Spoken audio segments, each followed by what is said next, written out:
7h-10h, la matinale avec Kim sur Peur FM. Dans ce grand Kawa, on commence par un Kawa brûlant au cœur de l'actu internationale. Je vais décrypter la position française dans le conflit au Proche-Orient face au bombardement incessant de l'armée israélienne à Gaza.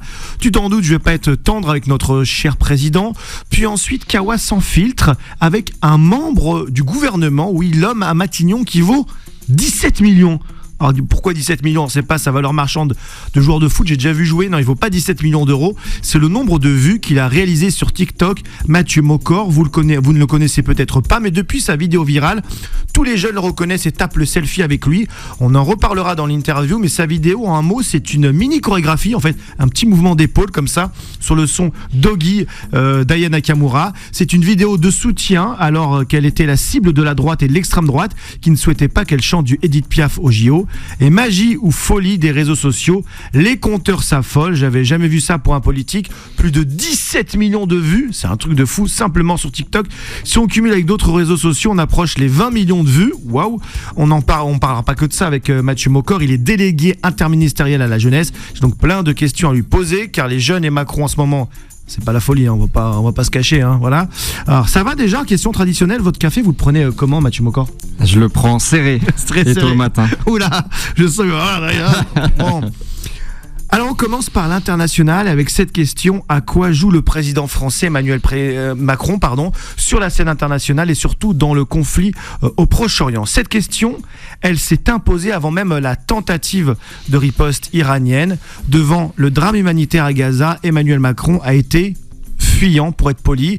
Certains diraient tactique. Cyniques, les plus critiques ont même pu glisser le mot lâche. Alors oui, car comment rester de marbre face au bilan humain lourd, historiquement lourd, d'une riposte qui a pris le visage d'une vengeance aveugle? Comment ne pas être abattu devant ce territoire de la mort, de la famine, de l'agonie qui est devenu Gaza? Les faits sont terrifiants. Guillaume Ancel, ancien officier de l'armée française, estime que les estimations du Hamas, 30 000 morts, sont en deçà de la réalité, n'en déplaise à la propagande de l'armée la plus morale du monde. Vous avez compris que j'ai mis des guillemets. Pour lui, 60 000 morts serait un décompte plus réaliste, 60 000 morts, avec un nombre d'enfants tués qui devrait chaque matin, en nous réveillant, nous glacer le sang et nous plonger dans une tristesse collective unanime, universelle. Pourtant, malgré les images effroyables, malgré les constats sans appel des ONG, le risque de génocide soulevé par l'ONU, la diplomatie française et son chef suprême ont mis du temps à réagir. Il y a d'abord eu une prise de parole incompréhensible du président Emmanuel Macron. Il a proposé au Premier ministre Benyamin Netanyahou d'élargir les attaques de la coalition combattant Daesh au Hamas. Cette comparaison État islamique Hamas au Quai d'Orsay, le ministère de l'Intérieur, elle a été jugée consternante et imaginée dans l'improvisation. Les ambassadeurs français, c'est rarissime, hein, ont même envoyé une note au Quai d'Orsay pour alerter contre une politique étrangère déséquilibrée en faveur d'Israël. C'est inédit, ce règlement de compte quasiment public. Même le gouvernement israélien avait trouvé excessive cette proposition zélée du président français et avait plus souligné la dimension symbolique de cette offre. Dans le monde arabe, Emmanuel Macron a fait perdre à la France son influence historique. Ces derniers jours, il a tenté de rattraper le coup en co-signant une tribune avec les présidents égyptiens et jordaniens pour un cessez-le-feu, mais comme on dit de manière familière, il est un peu déjà grillé. Son attitude d'alignement ou au mieux de mutisme à propos du va-t-en-guerre israélien n'est pas passée. Exemple, lors de la dernière COP à Dubaï, il a essuyé un vent diplomatique humiliant. Aucun dirigeant des pays arabes n'a voulu s'asseoir autour de la table pour une réunion d'initiative française. Alors pas sûr que le rôle de premier rang joué par la France dans la grave crise Iran-Israël ne lui redonne du crédit au Moyen-Orient. La France a été citée par le porte-parole militaire en chef d'Israël comme l'une des puissances ayant apporté une importante contribution dans la neutralisation des drones iraniens. Aujourd'hui, Emmanuel Macron doit retrouver du crédit et une parole plus écoutée dans le monde arabe et au Moyen-Orient. L'enjeu dépasse largement les clivages traditionnels sur ce conflit devenu ancestral. Retrouver une place pour dialoguer avec toutes les parties et peut-être empêcher une guerre mondiale. Mathieu Mocor, vous êtes délégué interministériel à la jeunesse, mais là j'interroge le représentant du gouvernement de l'exécutif. Réaction déjà sur la situation volcanique actuelle, le monde retient son souffle. Alors, comment ça se passe au sommet de l'État? Est-ce qu'on a peur ou pas que ça dégénère en guerre mondiale? On est évidemment très vigilant. La position a été affirmée dès hier à la fois par le président de la République, par le ministre des Affaires étrangères Stéphane Séjourné. D'abord une condamnation très ferme de l'attaque qu'a subie Israël dans la nuit de samedi à dimanche. Ensuite une pleine solidarité exprimée avec le peuple israélien dans ce moment, et la France, selon les termes du ministre des Affaires étrangères hier, a pris ses responsabilités, vous l'avez dit, en contribuant à l'intersection des vecteurs qui se dirigeaient vers le territoire israélien. Et puis le troisième grand message, c'est un appel évidemment à la retenue pour éviter toute escalade du conflit.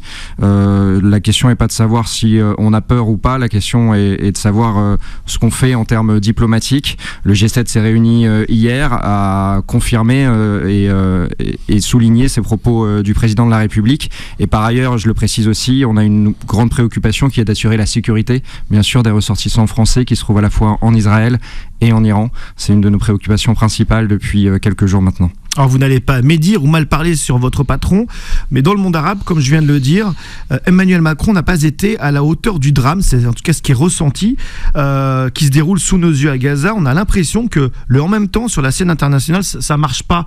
Voilà, il donne un gage par-ci, un gage par-là, ça brouille un peu le message. C'est-à-dire même les Israéliens parfois l'ont trouvé un peu moraliste, et dans les pays arabes, on l'a trouvé un peu mutique.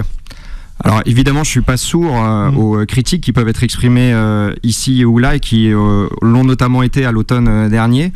Ensuite, et sans particulièrement prendre position pour le président de la République, moi je trouve que la critique est un peu sévère. Je me souviens que le 24 octobre dernier, quand les propos ont été tenus sur un élargissement possible de la coalition contre Daesh au Hamas, le même jour, le président de la République était aux côtés du président de l'autorité palestinienne. C'est exactement ça, c'est presque en même temps. Quoi. Oui, mais avec des propos déjà très clairs à ce moment-là sur la catastrophe humanitaire qui était déjà en cours à Gaza. J'ai le souvenir aussi du 10 novembre dernier d'une interview à la BBC où il était appelé très clairement à un cessez-le-feu et à l'arrêt des bombardements. D'ailleurs, ça avait mis en colère le ministre de la Défense d'Israël. Oui, qui ensuite a eu d'autres raisons d'être mis en colère, y compris parfois par le président des États-Unis lui-même. Et d'ailleurs, la position française exprimée dès le début du mois de novembre a été suivie collectivement, enfin, à l'ONU le 25 mars dernier. Maintenant, notre défi collectif, c'est que ça finisse par s'appliquer, évidemment, pour mettre un terme à ces souffrances intolérables qui sont aujourd'hui le quotidien des populations à Gaza. Alors vous adressez beaucoup à la jeunesse, notamment sur les réseaux sociaux, pas que, mais pas mal.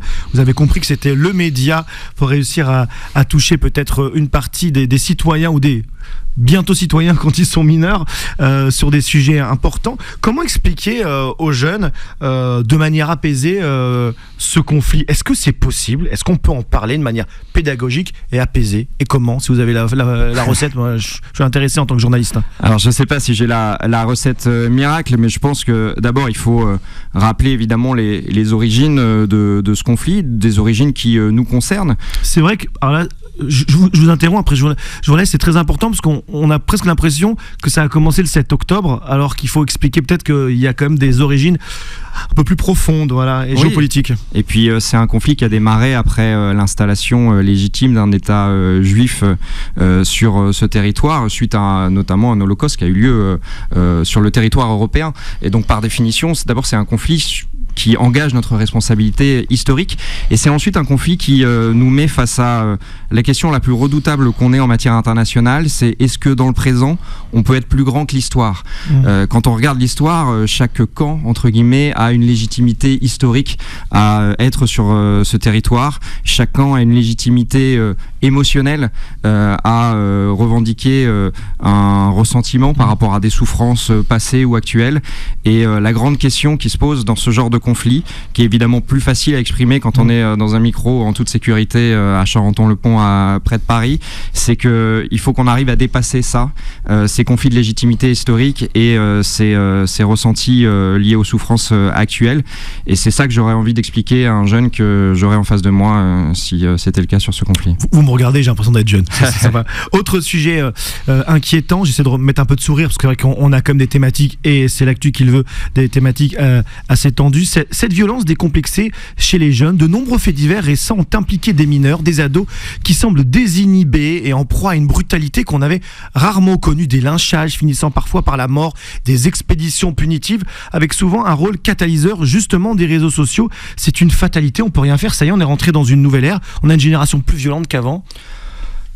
On a une génération en tout cas qui parfois, pour une minorité, une extrême minorité d'entre elles, peut faire preuve d'une violence qu'on peut qualifier de désinhibée. On l'a vu sur tous les faits divers et les drames de ces derniers jours. On peut passer des heures à essayer d'analyser pour savoir si c'est plus fort que par le passé ou non. Moi j'ai le souvenir dans les livres d'histoire pas si anciens qu'on évoquait parfois la violence des blousons noirs par exemple dans les années 60-70. Quand j'étais plus petit il y avait régulièrement des rixes qui se passaient. J'ai notamment souvenir en janvier 2001 d'un affrontement très violent dans le quartier de la Défense à Paris. Mais peu importe, le point c'est que de toute façon toute violence est insupportable et que la réalité collective qui implique ce gouvernement aujourd'hui, mais tous les gouvernements depuis 20 à 25 ans, c'est qu'on n'arrive pas à mettre fin à ces spirales de violence qui parfois peuvent exister, et ça appelle à une double réponse, à la fois évidemment le volet punition, il doit être présent, et vous avez remarqué que dans les affaires qui ont malheureusement touché ces derniers jours, à chaque fois il y a des mises en examen très rapides qui ont été prononcées par la justice, et puis surtout le volet prévention qui est évidemment essentiel en la matière. Et oui, Mathieu Maucor, mon invité, délégué interministériel à la jeunesse, il dépend de Matignon et de Gabriel Attal, macroniste de la première heure on peut le dire. Alors votre visage est désormais connu de tous les ados qui ont TikTok, car vous avez explosé les compteurs, vous avez réalisé une vidéo TikTok de quelques secondes sur ce son.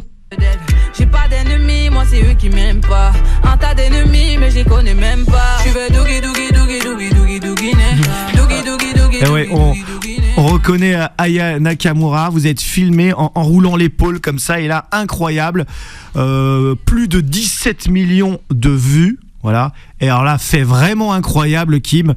Un membre du gouvernement liké près de 2 millions de fois, j'ai pas vu ça depuis je sais pas qui. Je sais pas si c'est monétisé, mais si c'est le cas, ça ramène à peu près 20 000 euros. Hein, t'imagines si ça fait un like, une voix là pour les Européens.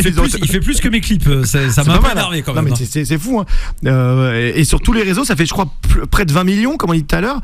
Alors cette vidéo, elle a cartonné, mais elle s'inscrit dans un contexte. C'est pas qu'une petite vidéo comme ça, elle veut dire quelque chose. Racontez-nous, Mathieu Maucor, c'est quoi cette vidéo? Pourquoi vous l'avez faite? Bon, on l'a faite, je dis on parce que c'est une suggestion de ma stagiaire Mathilde et de mon apprenti Sarah. Une promotion? Oui, mais je le dis parce que c'est aussi symbolique du fait que quand on fait confiance aux plus jeunes et qu'on leur laisse la main, bah parfois ça donne ce que vous appelez un coup de communication réussi, mais de manière plus générale, je pense que c'est une philosophie dont on devrait s'inspirer très régulièrement. Et puis c'est tombé à un moment où je pense qu'il y avait une forme de ras-le-bol devant tous les propos qu'on pouvait entendre sur l'idée qu'Aya Nakamura puisse intervenir au moment de la cérémonie d'ouverture des Jeux Olympiques.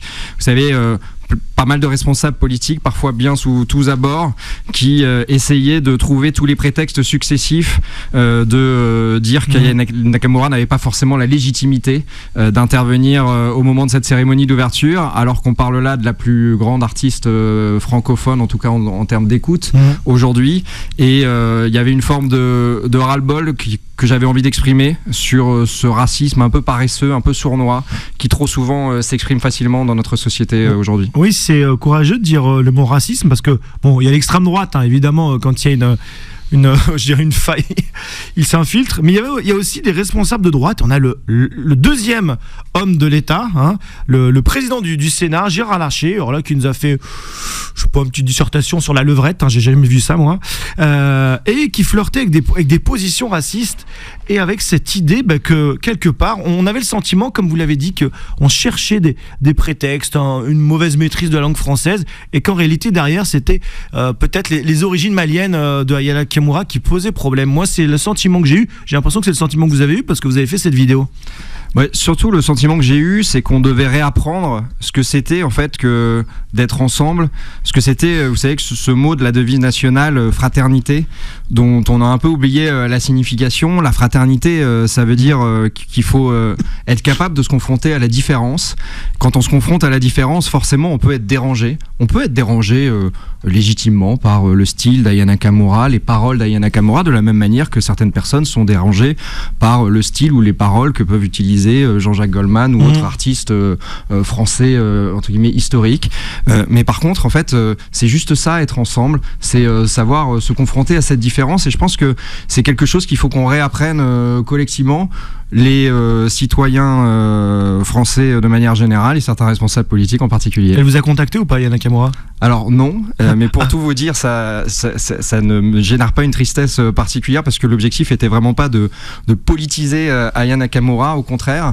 Mais évidemment que si jamais elle souhaite le faire, on le fera avec un petit buzz. On le fera avec elle plaisir. Elle peut venir ici sur Beurre FM. Mais ce qui est on serait le théâtre de ce nouveau buzz pour tous les fans d'Aya Nakamura, c'est que le son sur lequel la vidéo a été faite, qui s'appelle donc Doogie, avait fuité en fait en 2019. Seul un extrait avait fuité, et Aya Nakamura, en réponse en partie au buzz et puis à la polémique, a souhaité sortir le son en entier il y a une dizaine de jours. Donc voilà, des clins d'œil réciproques existent, mais pas de prise de contact formelle à ce stade. Bon allez, je vais être un peu moins agréable, vous connaissez, c'est trop facile, là c'est trop tapis rouge.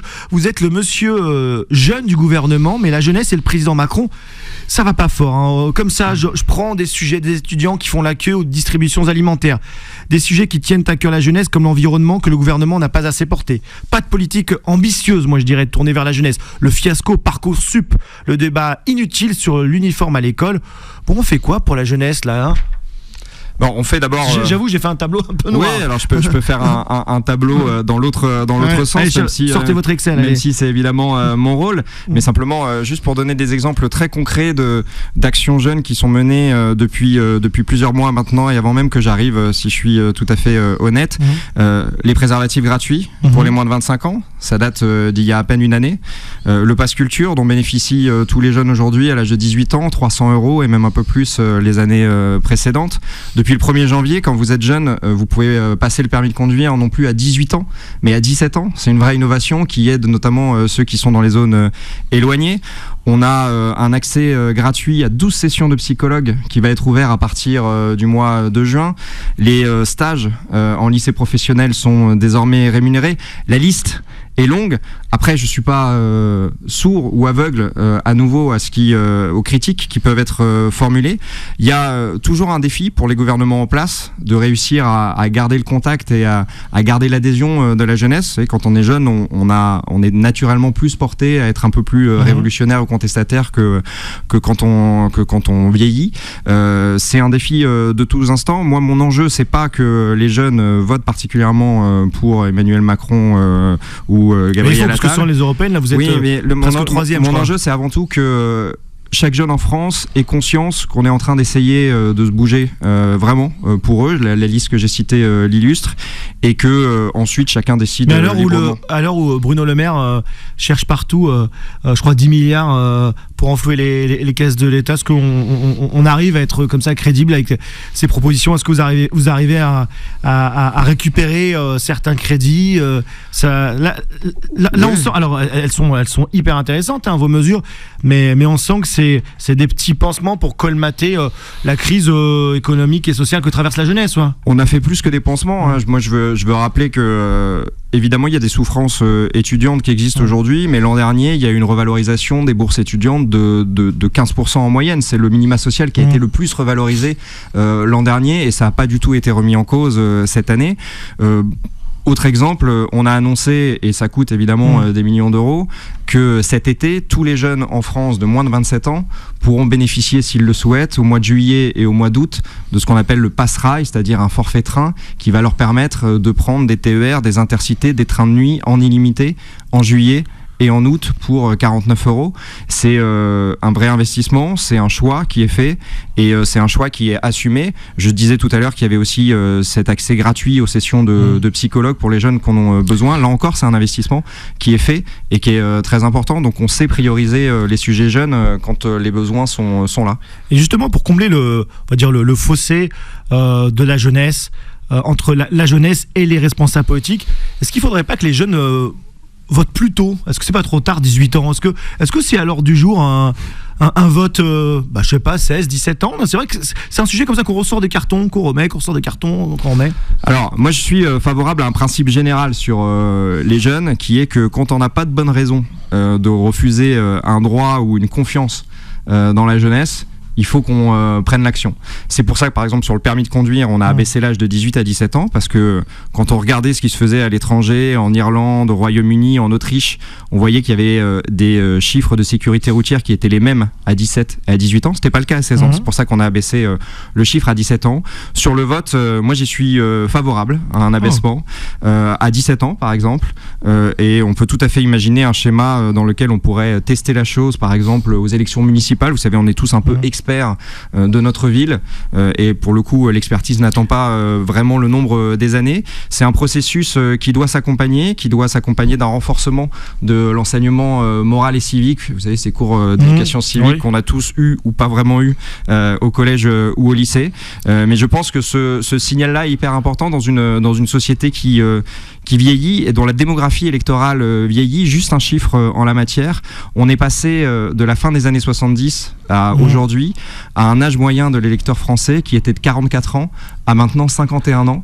Et ça va aller encore. Et cette idée, cette expérimentation, vous allez essayer de la soumettre à Emmanuel Macron et à Gabriel Attal ou pas ? Ils sont chauds ? Vous savez, moi je soumets beaucoup de choses. Il y a un Premier ministre qui est jeune, qui est quasiment imberbe, il va peut-être. Non ? Oui, alors vous savez, moi, mon travail c'est de soumettre beaucoup d'idées et leur boulot c'est évidemment d'arbitrer avec tout le champ de contraintes, y compris politique, hein, puisque un changement de droit de vote, d'âge de vote pour les jeunes, c'est une réforme constitutionnelle qui suppose d'avoir une majorité des 3/5 à l'Assemblée nationale et au Sénat, et donc évidemment c'est pas simple, mais si vous me demandez mon avis personnel pour le coup, symboliquement, je pense que ce serait un signal absolument bienvenu. Kim, on a presque un scoop là. On a presque un scoop. J'entends ça. Eh oui.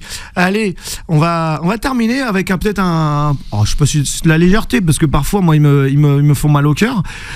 Passion OM. Et oui, parce que j'ai vu moi les stories, évidemment, j'ai bossé quand même. J'ai vu les stories de monsieur le délégué interministériel à la jeunesse. Et oui. Et vous êtes souvent à Marseille, au stade Vélodrome. Je crois que j'ai lu un papier dans Le Monde où il était dans le carré VIP des South Winners avec Redouane Bougueraba. Ah oui, quand même. Ouais, il était ici. Ouais, et alors, c'est quoi ça ? Vous êtes supporter de l'OM ?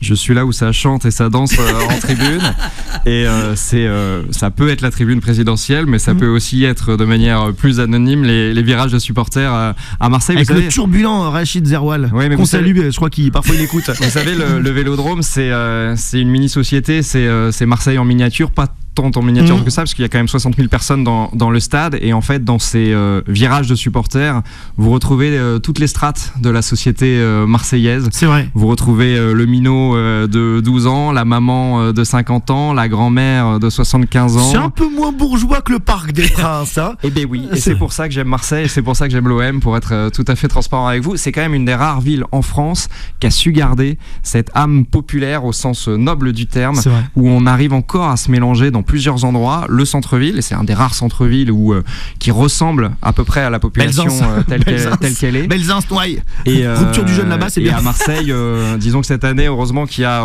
en tribune cette ferveur-là qui parfois ne trouve pas un écho sur les terrains à la hauteur de l'amour que les supporters expriment. Juste une petite question en une seconde, parce que puisque vous êtes en contact avec le chef de l'État, y aurait-il moyen de contacter les Saoudiens pour mettre un peu d'argent à l'OM? Parce qu'on en a marre des Qataris au Paris Saint-Germain, on voudrait un petit équilibre en face. Ouais, alors vous savez, golf. Là-dessus, tout investisseur qui a beaucoup d'argent est bienvenu à Il fait l'intermédiaire. l'OM. Si ça permet de recréer une rivalité, disons plus digne de ce nom, en tout cas sur les terrains entre Paris et Marseille, j'y suis évidemment très favorable. Mais je crains que mon appel ne soit pas forcément hyper décisif en la matière ce matin sur vos ondes. Alors, justement, semaine européenne, OM Benfica, le retour, un pronostic. Est-ce que l'OM, allez, on va terminer sur un petit rêve peut-être, une belle perspective. Est-ce que l'OM peut se qualifier en Coupe d'Europe? Ça va pas trop bien dans le championnat domestique. Est-ce que sur la scène européenne, on peut rêver? On y croit très fort. Moi, je crois beaucoup à un 2-0. Voilà, je vous le dis. On a un affront à laver. On a tous en tête la main de Bata en demi-finale en 90 qui nous avait premier traumatisme, moi. Qui nous avait privé de finale de Ligue des Champions. Alors moi, j'avais 2 ans à l'époque, donc c'est un traumatisme que j'ai vécu plutôt en différé en la matière. Mais derrière, on a un boulevard. En demi-finale, potentiellement, c'est l'Atalanta Bergame qui a gagné 3-0 à Liverpool et qui est une équipe évidemment respectable, mais quand même jouable. Et ensuite, en finale, tout est possible. Quand la petite musique retentit entre l'OM en Coupe d'Europe. Leverkusen oui, mais ils ont déjà gagné un titre, donc ils seront fatigués. Ça te fait plaisir de parler de Coupe d'Europe, Kim? Ah bah oui, avec cette ambiance derrière là, du Vélodrome, on est pas mal. Bon, en tout cas, merci à vous, messieurs. Merci Mathieu Mocor. Merci de m'avoir accueilli ce matin. 7h, 10h. La matinale avec Kim sur Peur FM.